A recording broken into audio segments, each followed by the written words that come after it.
It may have felt like our streets have become more dangerous in the last year or so.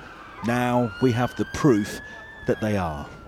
Most alarmingly, year on year, knife crime up by a fifth, according to data recorded by the police. 18-year-old business student Jamel Boyce was repeatedly stabbed a year and a half ago.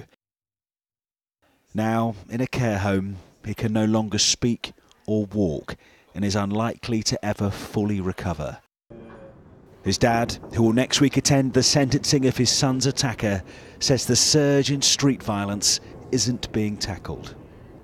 There has to be some action taken. We just can't sit back here and just say, oh, it's a blip, it might go. If we don't do anything about it, it's going to become a trend and it will stay. Children are frightened, so they're starting to carry knives. You know, if I was a parent now, had a teenager, I would never let my son out after school. I'd pick him up from school, actually.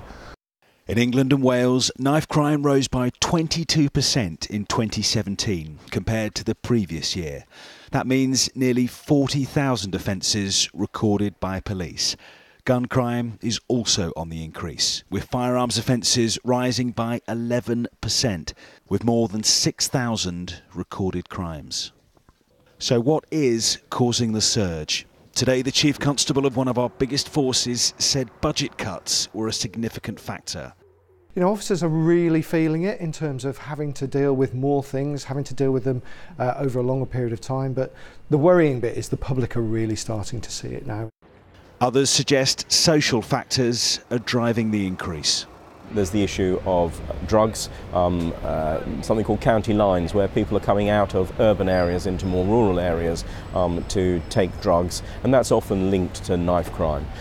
Some issue of gangs, which we're seeing more and more across the country, again, very often using knives. The Home Office stresses its new strategy is attempting to steer young people away from a life of crime. But it's a long-term approach, which may not bring down levels of street violence quickly.